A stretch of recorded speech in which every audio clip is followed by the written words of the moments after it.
Cara, é o seguinte, o Lula, a esquerda, tema principal já, tá? O Lula sempre foi, assim, ele é o pai da mentira, né? A gente já repetiu aqui nesse canal várias vezes aquele vídeo dele dizendo, a gente saía por aí pelo mundo mentindo, inventando número. Era bonito, gente, chegar lá fora e dizer, o Brasil tem 30 milhões de moradores de rua. Aí alguém falava, mas Lula, não pode falar isso, a pessoa não ia conseguir andar. Mas não interessa, tem que falar, o povo acha bonito falar mal do Brasil lá fora, né?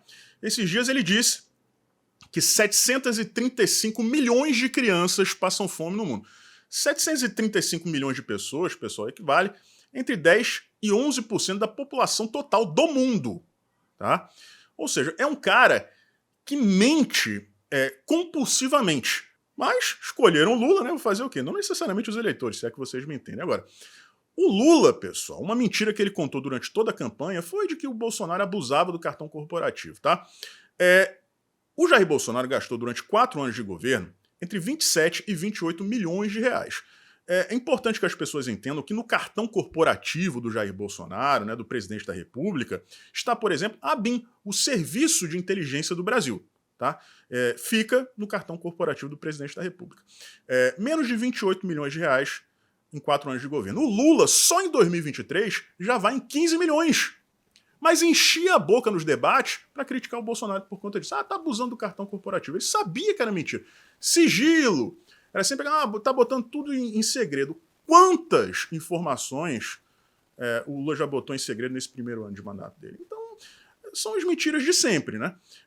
E, pessoal, não adianta ele chegar agora e dizer que não tem dinheiro para pagar auxílio moradia de policial militar e de bombeiro militar. Porque foi isso que ele fez, vetando isso aí em uma lei, né? Para juiz, não falta. Para procurador, não falta. Para político, então, não falta de jeito nenhum. Agora, para policial militar, para bombeiro, forças de segurança, aí não tem grana. Mas tem 1 bilhão de reais para gastar em viagem apenas em 2023. Aí quando vocês somam a um ministro de direitos humanos que na maior crise de segurança da história desse país está preocupado com o bem-estar dos presos em São Paulo, né? Um governo que não se movimenta em direção a fazer uma reforma do Código Penal. Bolsonaro tentava, não conseguia porque não tinha clima, porque a maioria do Congresso é bandidólatra. Mas o Lula, se tomasse a iniciativa, o seguiriam. Não faz nem menção. Prefere exaltar o quê? O menininho que rouba o celular para tomar cervejinha. Agora, o policial militar não tem direito a auxílio moradia. O cara é gaúcho, passa no concurso para PM no Rio de Janeiro, não tem essa. Não pode. A gente viu, trouxe para vocês, toda a saga, né, do Leandro Demore, o comunista dono do Intercept, né, que agora recebe 36 mil reais por mês de salário para fazer um programa semanal na TV Lula, ele reclamando. Não, é porque eu tenho que bancar meu transporte, né, eu não moro em Brasília. É uma vergonha, né, gente? É uma vergonha. 15 milhões de reais no cartão corporativo no primeiro ano, 1 bilhão de reais em viagens, mas não tem dinheiro, né, para bancar aí o auxílio moradia de profissionais da área de segurança. Esse é o desgoverno do PT. E é impressionante. Conheço policiais militares e bombeiros que votaram nele. Que votaram nesse cara. E vou dizer um negócio para vocês. Se bobear, não estão arrependidos. Assim como vários policiais federais também. Né, ficam fazendo manifestação agora, mas e aí? Polícia Federal servindo, né, de Muppet, de bonecão, né, com gente lá em cima puxando as cordinhas. Aí fazer manifestação para reclamar o quê? Do salário, das condições de trabalho, mas não da humilhação que a corporação passa. E o Lula mentindo, mentindo, mentindo, mentindo. Vamos falar a respeito do Hassan Rabi. É importante que fique claro, pessoal, que não é questão de, como alegam, né? Ele vai processar todo mundo. Se ele vai processar, paciência. Eu não vou deixar de falar o que eu penso em prol da segurança do meu país. O cara tem postagens dizendo que explodiu ônibus em Israel, dizendo que estava ficando nervosinho, foto de arma. Pô, teve uma pesquisa, eu trouxe para vocês aqui em um vídeo recente. Apenas 12,7% da população lá na Palestina é contra as ações normais. Então, sabe, não adianta o cara chegar aqui e dizer, não, eu quero paz, eu brasileira, eu quero paz. A história dele mostra uma coisa diferente. Simples assim. Aí ele diz, não, mas isso foi em 2015, eu mudei muito de lá para cá e tal. E algumas pessoas da direita, dentre elas essa pessoa que vos fala, têm pesquisado bastante a respeito da história dele e dos outros que vieram junto. Né? Dos 32, apenas 22 são brasileiros. 10 vieram aí no vácuo, tá? No vácuo. E é o seguinte, pessoal. A Flávia Ferronato me mandou uma informação a respeito da irmã do Hassan. E aí eu fui dar aquela burilada na informação, confirmar aquilo ali e trazer para vocês. Né? Eu publiquei isso ontem no Twitter, domingo eu não gravo vídeo, eu estou trazendo aqui para o YouTube e para o Facebook, tá? Vamos ver aí, tela por tela, para vocês entenderem, tá, a gravidade do que está acontecendo no Brasil. Como nós estamos sendo um receptáculo, né, para pessoas que não deveriam receber essa benesse do Brasil. E a Carla Zambelli está tentando, né, cancelar essa cidadania e eu estou a favor. Tá? Eu estou do lado dela. Tem que cancelar, ele tem que voltar para lá. Ah, mas ele vai voltar para a guerra. Gente, que a guerra fique lá, que a guerra não seja trazida para o Brasil. Tá? Vamos ver aí. Esse primeiro print, pessoal, é do Instagram do Hassan e as pessoas que ele segue na rede social. E aí vocês veem Rawan Rabi. Essa aí é a irmã dele. Vocês entram no perfil dela e vocês, por exemplo, vão chegar a essa foto. Vocês podem ver o Hassan com a mãe dos dois, né? A sabedoria de Deus era chegar à minha mãe, 6 filhas e 2 filhos, ficar atrás da minha mãe como montanhas, não nos curvamos e tal. E tá ali a foto do irmão dela com a mãe. No perfil dela tem um link direto para a conta dela no Facebook. E aí eu fui, cliquei e fui procurar o que tinha por lá. E no dia 7 de outubro, tá aí. Aquela foto que ficou famosa, né? Uma senhorinha judia num carro de golfe, cercado por terroristas do Hamas e populares palestinos. E vejam só o que ela escreveu nessa foto. Alguém a compreenda, que é uma prisioneira, e vamos alimentá-la até a morte. Não a levem para passear. E risadinhas. Bom, se alguém chegar aqui acusando, né, dizendo que é montagem, que é fake e tal, eu tenho tudo registrado em vídeo, né, a filmagem da tela. E quem entrar hoje, eu chequei novamente hoje, é só olhar, ir lá no Instagram do Hassan, né, procurar a irmã dele, Rawan, a foto é a bandeirinha da Palestina, clica lá, tem um link para o Facebook, entra no perfil e vocês vão ver não só essa publicação, mas várias outras. Inclusive uma foto do terrorista que supostamente assassinou aquela senhorinha judia. Então, pessoal, a princípio, a lista de pessoas que viriam para o Brasil era mais extensa, eram mais pessoas.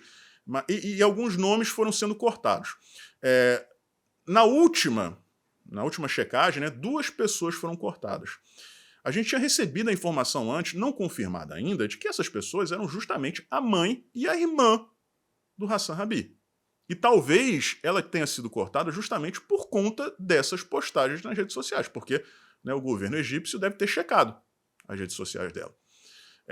E o governo brasileiro quer trazer a irmã do Hassan. Então, fica aqui o questionamento.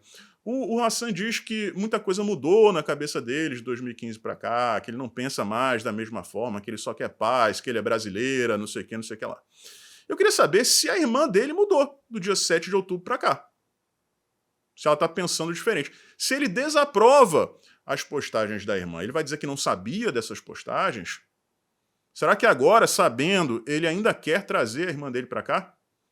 Se ele quiser, como? Ele acha plausível trazer uma pessoa que 1 mês e pouquinho atrás estava dizendo isso? Debochando uma senhorinha judia? Que é o que tudo indica foi torturada e assassinada? Eu tenho minha opinião, tá, pessoal? A respeito dele, a respeito das outras pessoas que vieram, mas vou guardar para mim, né? Vocês devem saber o que eu penso. E o que interessa aqui pra gente é que nós temos hoje no Brasil um governo que despreza a nossa soberania. Despreza completamente a nossa soberania, principalmente a segurança dos brasileiros de fato, dos brasileiros de bem. Eu trouxe um exemplo aqui para vocês. O rapaz que foi assassinado por 3 menininhos que roubam o celular para comprar cerveja. Audiência de custódia. Menos de 12 horas antes tinham cometido um crime, tinham sido presos e foram soltos. Alguém acha que isso aí reabilita alguém? Será que o pessoal do PSOL acha isso? Será que alguém acha que isso é bom para a sociedade, você sair soltando bandido à torta e à direita, colocando a população de bem em risco por conta de uma suposta ressocialização que nunca acontece com esse tipo de gente? Será que vale a pena colocar em risco a segurança dos brasileiros por uma causa supostamente humanitária de trazer essas pessoas de lá? Uma pessoa que debocha de uma senhorinha judia que ela diz ali, né, que vai alimentá-la até a morte. É tortura. Outra postagem depois. O talvez assassino dela virou Marte. E ela tá lá postando com risadinha, com emoji também. Hassan, você concorda com essas postagens da sua irmã? Se você discorda, então diga publicamente. Diga, ela não merece vir ao Brasil. Eu não vou trazer minha irmã mais. Se você não disser isso, é porque você concorda. Clériston Pereira da Cunha, 45 anos. Pai de uma família muito bonita, que agora está esfacelada para sempre. Isso aí é uma coisa que não tem como você corrigir.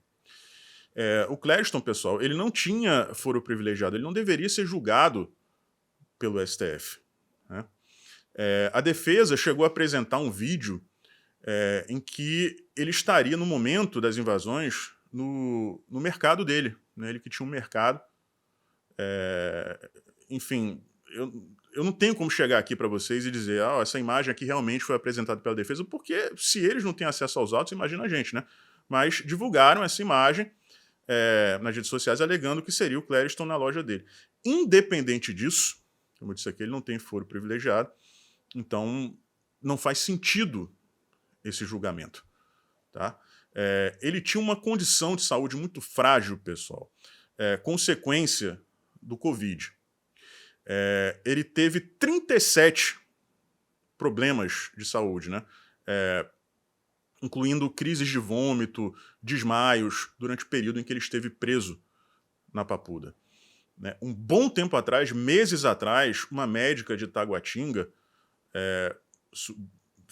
examinou, né, o Clériston e sugeriu que ele fosse transferido para a prisão domiciliar porque a saúde dele necessitava de cuidados especiais. E isso foi ignorado. Né? Então, crise após crise, a situação dele foi piorando até que um banho de sol ele veio a óbito. Uma pessoa que não deveria estar lá, né? E que estava por conta de uma série de ilegalidades e de atrocidades, tá? Vamos lá. A gente tem que lembrar, pessoal, que pouco tempo atrás, o André do Rap, né, um dos principais líderes do PCC, foi solto pelo STF. Colocaram a tornozeleira eletrônica nele. A primeira coisa que ele fez foi tirar a tornozeleira. Ninguém tem ideia de onde esteja o André do Rap. Foi surpresa para alguém ele ter desaparecido? Acredito que não, né? E pouco tempo depois, a polícia foi obrigada a devolver, por conta de uma ordem judicial, devolver o helicóptero do André do Rap.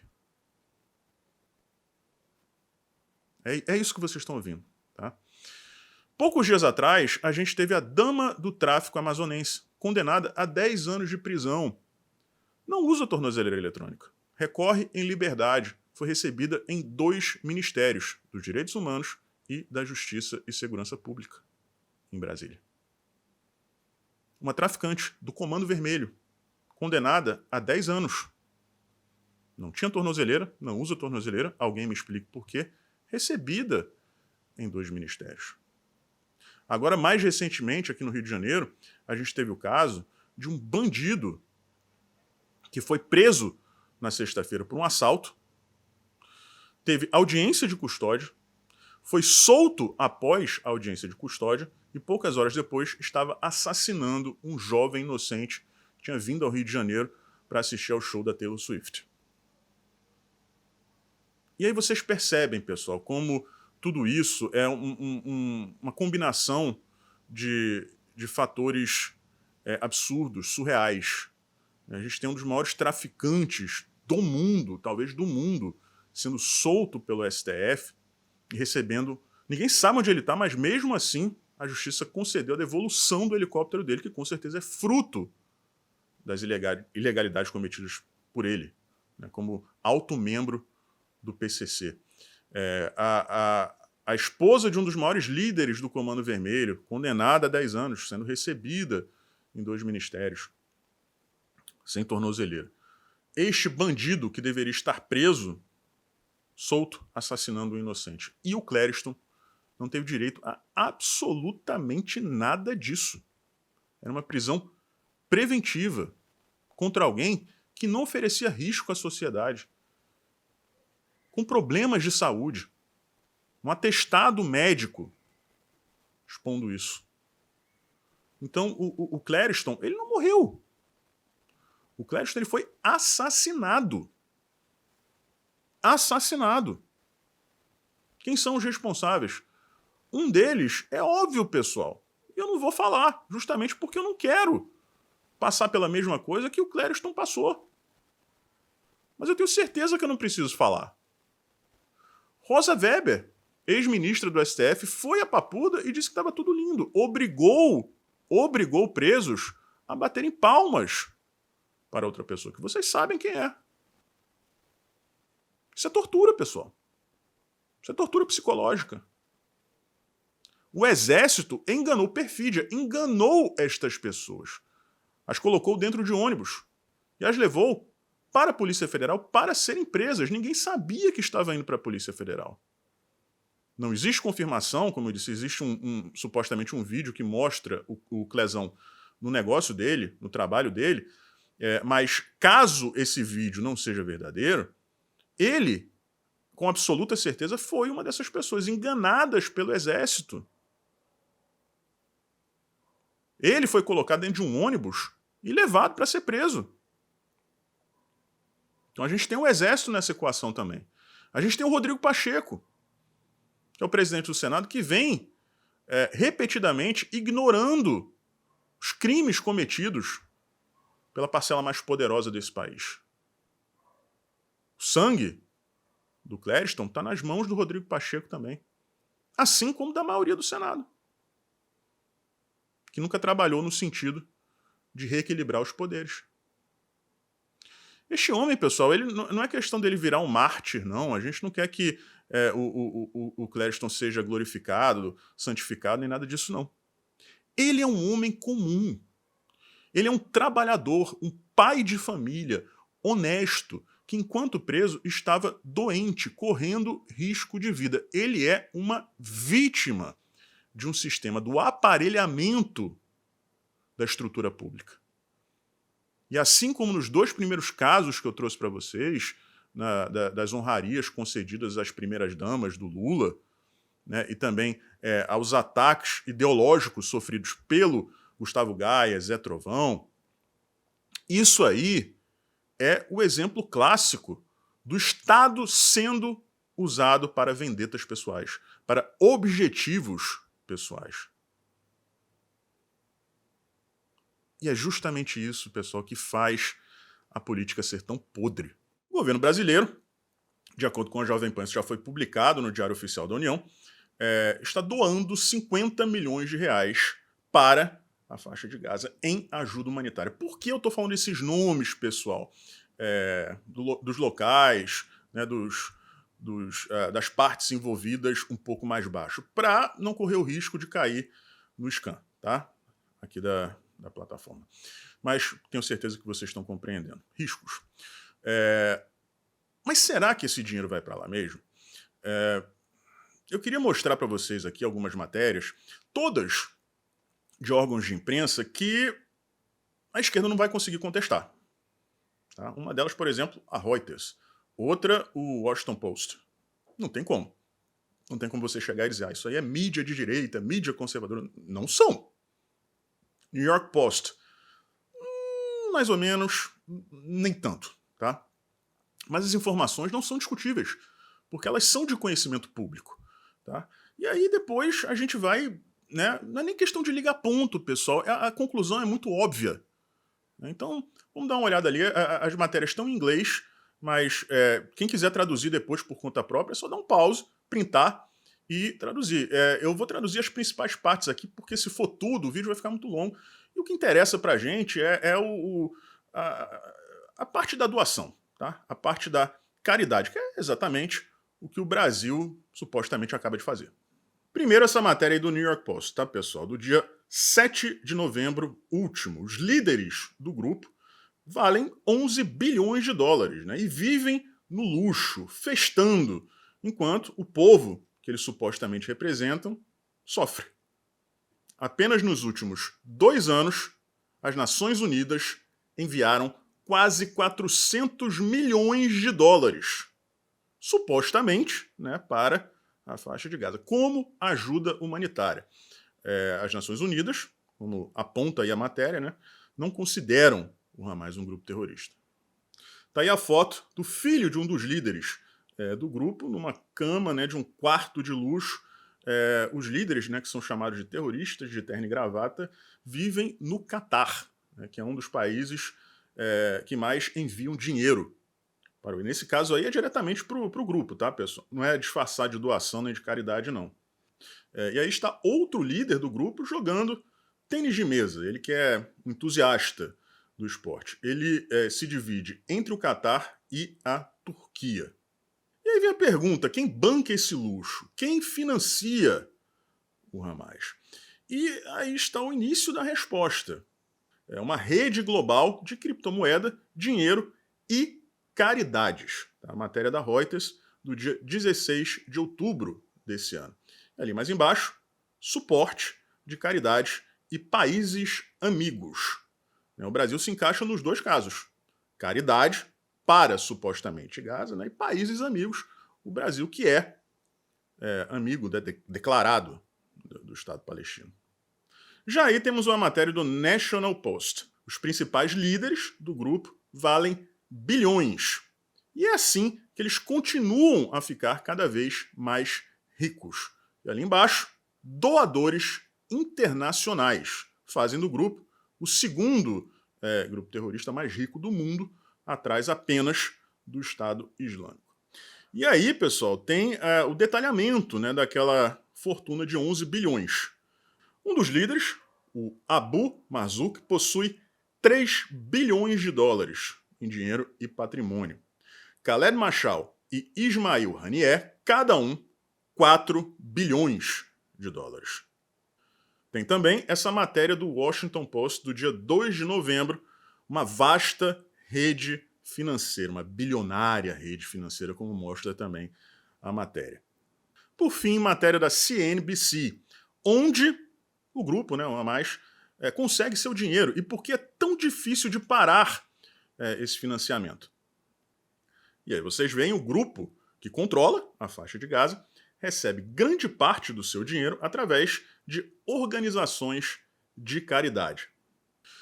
Pois é, pessoal, como vocês veem aí, não tem como a gente garantir que o dinheiro de fato vá para ajudar os moradores lá da faixa de Gaza, o povo palestino, né? Cerca de 2 milhões de pessoas. Por quê? Porque enquanto essas pessoas sofrem com a guerra, né, não todas são isentas de culpa, né, mas a gente não vai adentrar nesse assunto aí.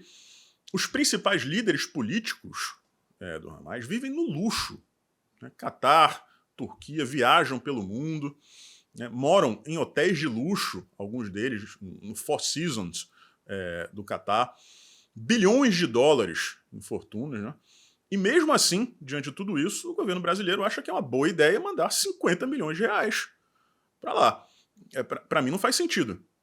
Se é uma região que é governada, comandada por um grupo que tem tanto dinheiro, porque eles dependem de dinheiro do Brasil, que, diga-se de passagem, está passando dificuldade. A gente tem visto aí uma série de medidas tomadas pelo governo do PT que prejudicam o povo. Profissionais, né? Piso salarial, fim de auxílio moradia para profissionais da área de segurança, não tem dinheiro para o 13º do Bolsa Família, aumento merreca do Bolsa Família também, que foi dado pelo Lula, mas tem 50 milhões de reais para serem enviados para supostamente ajudar o povo que está lá, sendo que os líderes, né, as pessoas que comandam a região, são Bilionários. No mesmo dia em que o Clezão estava sendo enterrado, né, no mesmo dia que a família dele estava lidando com luto, com a dor, com burocracia, liberar o corpo, preparar velório, enterrar, né, um pai de família honesto, trabalhador, sem antecedentes criminais, que foi preso, né, e mantido na cadeia ilegalmente durante tanto tempo. Surgiram vídeos também, ele participando de lives, expondo a sua saúde frágil, né, mesmo o Ministério Público solicitando que, por conta disso, né, da sua fragilidade, ele fosse liberado para ir para casa, né, mas ele não foi ouvido, o Ministério Público também não foi ouvido. Né, nesse mesmo dia em que essa tragédia, né, se consuma, o Alexandre de Moraes vai lá e recebe uma medalha, que é a mais alta homenagem que o governo brasileiro dá. A Canja também recebeu, né? Aquela coisa estranha. O que a Canja fez pelo Brasil, além de visitar o Lula na cadeia, não sei. Mas veio a notícia de que o Lula também deu essa medalha para o embaixador da Palestina no Brasil. Primeiro vem aquela pergunta, né? Por que a Palestina tem embaixador no Brasil se não é um país? Mas coisas do Brasil, né? Eu nem sei se durante o governo Bolsonaro essa embaixada continuou funcionando ou não, tá? Falha minha, deveria ter pesquisado antes de começar a gravar o vídeo, só pensei nisso agora. Mas, enfim, a Palestina tem um embaixador no Brasil, tá? E ele recebeu essa medalha. Mesma pergunta, qual o mérito desse cara? É o total aparelhamento da coisa pública, pessoal. A mesma coisa que a gente já tinha falado aqui, com a comitiva que vai viajar lá para o evento lá da mudança climática, né? A COP28. Ele sai dando medalha à torta e à direita, porque ele é o presidente, é ele quem decide, então ele vai lá, eu quero dar medalha para minha mulher, eu quero dar medalha pro ministro que prendeu o cara ilegalmente e o cara acabou morrendo na cadeia. E eu vou dar uma medalha pro ministro dos Direitos Humanos que não se manifesta a respeito disso. E eu vou dar a medalha pro embaixador do país que não existe, que está no meio de uma guerra, né, e que está do lado oposto do mundo livre, do Ocidente livre, que era quem o Brasil estava associado até o fim do governo Jair Bolsonaro. Mais grave do que você dar essa medalha para alguém sem nenhum motivo aparente é o momento. É uma provocação. É uma coisa que não precisava acontecer. Ignora Israel e vai lá e dá essa medalha para esse cidadão. Tá mostrando pro resto do mundo. Né? Aqui eu tô um pouco me lixando de qual lado o chanceler da Alemanha tá, que é um esquerdista. Eu tô um pouco me lixando de qual lado tá o Emmanuel Macron, que é um esquerdista também. Eu tô um pouco me lixando em qual lado tá a Austrália, que também é esquerdista. Eu tô um pouco me lixando, né, para os sociais-democratas lá da Escandinávia. Eu não quero nem saber, meu camarada. Eu vou dar essa medalha, que é a mais importante do Brasil, para o embaixador do país que não existe, porque o meu lado é esse. Ontem eu mostrei para vocês 50 milhões de reais enviados para lá, supostamente ajuda humanitária, mas eu mostrei para vocês que não tem como saber para onde vai esse dinheiro. Agora, qual é a desse embaixador? Antes do Brasil, ele estava locado em Cuba. É só vocês procurarem quais países tem essa embaixada, né? Mas enfim, ele estava em Cuba. Tá? E em 2007, no ano de 2007, ele participou de um evento em Havana em que eles acusaram Israel de terem matado dezenas de milhares de civis inocentes, de ter prendido e torturado 650 mil pessoas, tá? De ter destruído 18 mil residências do nada e, assim, sem nenhuma prova, sem nada. Né? Acusações ao vento. Aí no final do evento, o que é que acontece? É o gramicismo mesmo, né, galera? No final de tudo isso, né, depois de dias e dias de palavras de ódio, mentiras e distorções, eles vão lá e recitam poesias e assistem filmes com debates culturais. Tá? É sempre assim, é a mesma coisa que acontece aqui no Brasil. Tá?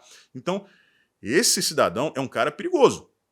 Tem um histórico de mentiras, de agressividade contra o Estado de Israel. Mas é o embaixador da Palestina no Brasil e recebeu essa homenagem do Lula.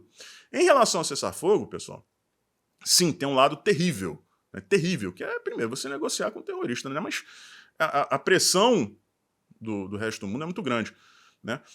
Nesses dias de cessar-fogo, não vou nem entrar em detalhes, são alguns dias, né, em troca da liberação de reféns, prioritariamente crianças e mulheres. Depois do número inicial, a cada dia são mais 10, se não me engano, em que o cessar-fogo perdurar e tal. Durante esse tempo, é claro que o Hamas vai se reagrupar, né? Uma das maneiras que eles recebem dinheiro e armamento é através dos túneis, né? E aí não adianta o cara chegar e dizer, não tem prova nenhuma. Gente, os caras têm vídeo deles próprios falando isso, né? Pô, vocês vão ser contra os líderes do grupo que dizem que é assim? Pelo amor de Deus, né? Por favor. Então eles vão se fortalecer. Só que eles estão, pessoal, assim, é a rapa do tacho, tá? Eles estão estilhaçados. Então, mesmo com esses dias, vai ser difícil deles se restabelecerem, né? E voltarem a ter, sei lá, 10% da força que tinham antes do início dos ataques. É um risco calculado. Por quê? Da mesma forma em que eles vão receber recursos, armamentos através dos túneis, eles vão ter que procurar outras maneiras de receber isso, porque grande parte dos túneis foram destruídos. E nessa hora, na situação de emergência, né, em que o botão da sobrevivência tá ligado, você perde muito da cautela, por questão de sobrevivência mesmo, não é que você não se importe, é porque você precisa, né? E todos os movimentos do Hamas, com toda certeza, estão sendo observados, estão sendo monitorados, porque o exército israelense é um dos mais poderosos e mais modernos do mundo. Decisões monocráticas, né? Já que a gente está falando aqui de decisões monocráticas, isso dificulta bastante a atuação dos ministros do STF, tá? Porque hoje é muito fácil. Você chega lá e toma uma decisão monocrática e a decisão vale, né? Tem praticamente o poder de um artigo constitucional, uma coisa impressionante o poder que eles detêm hoje. E é um poder que eles se auto-atribuíram. Não está previsto na Constituição uma coisa dessa. O Brasil é o único país do mundo que tem isso como regra. É o único país do mundo em que ministros da Suprema Corte têm esse poder. Nos Estados Unidos, eles podem até tomar algumas decisões monocráticas, mas não em casos que afetem a maioria ou a totalidade da sociedade. Coisas pequenas, né, que se referem ali a um cenário específico. Agora, se for uma decisão abrangente que vai atingir, né, a sociedade como um todo, eles não podem fazer isso. Só no Brasil que isso existe. Deve existir algumas ditaduras aí também, se bem que nós aqui não estamos muito longe disso, né? Mas, pelo menos, né, em tese, bem em tese mesmo, nós ainda somos um Estado democrático de direito. Se você iguala o Brasil às ditaduras, então esquece essa parada de democracia porque não existe mais. Eu tenho até minha opinião, né? Mas, enfim, não é um instituto válido em nenhuma democracia né, plena, né, em nenhum país livre. Tá? Aí me vem o Conjur, né, que é um site administrado por um bando de puxa-saco do STF, e diz o seguinte: especialistas dizem que o Congresso Nacional não pode alterar medida interna do STF com o PEC. Aí eu olho assim, que especialista é esse? O cara está dizendo, vejam só, o cara está dizendo que uma decisão interna do STF, que foi essa, né, se auto-atribuir poder, né, chega assim, ó, a minha decisão não é a decisão a respeito do habeas corpus, nem de nada, uma decisão monocrática do STF. O Conjunto está se referindo ali à decisão do STF de se dar este poder. Tá? Então, os especialistas, né, que não sei onde eles arrumaram esses caras, deve ter sido no corredor do STF, né, os especialistas estão dizendo o seguinte: se o STF tomar uma decisão interna, nenhuma emenda constitucional, que equivale, né, na pirâmide dos poderes ali, né, das leis, a um artigo constitucional pode mudar. Aí é fácil, né? Tipo, o STF quer meter o bedelho em alguma coisa, aí ele vai lá e toma uma decisão interna, e aí acabou. Ed, mas não é bem assim. Gente, vocês não se lembram da questão da internet? Das fake news? Inquérito das fake news, que o Barroso decidiu que a internet fazia parte do regimento interno do STF. Porque a internet é um espaço fluido e tal. É a mesma coisa. Uma decisão interna do STF, baseada em quê? No regimento interno.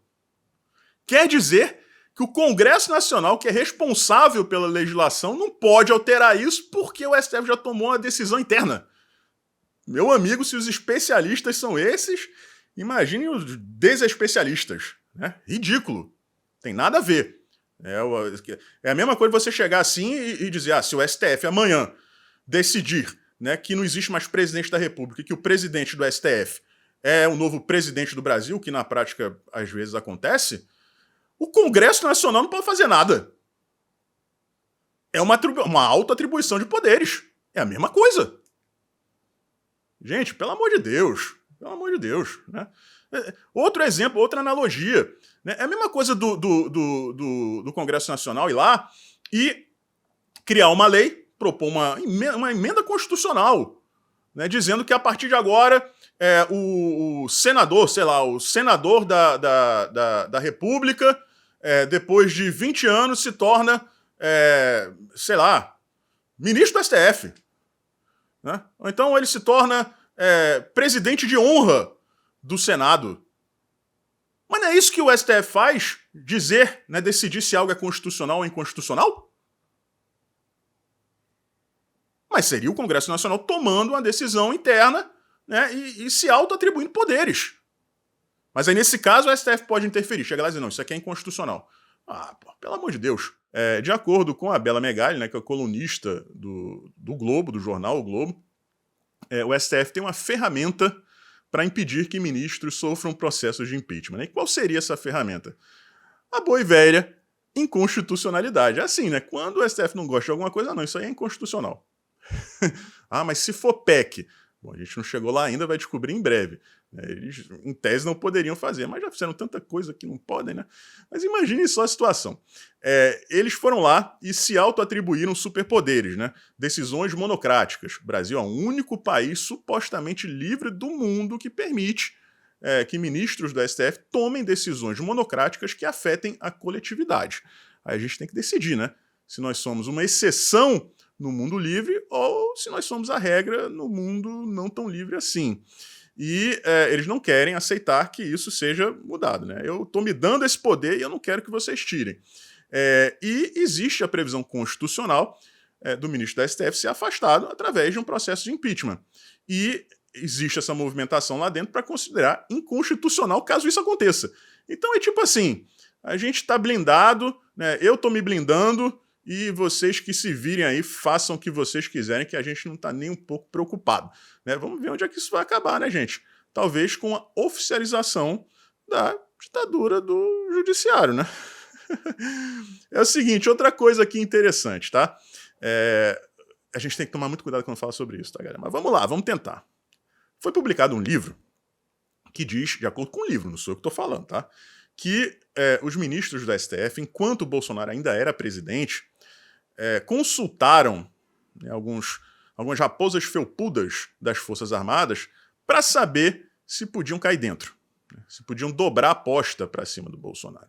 E aí teriam ligado, né, o livro cita o Fachin, especificamente, ele teria ligado para os comandantes de cada região, né, do Exército, para saber o que eles achavam a respeito da questão das urnas eletrônicas.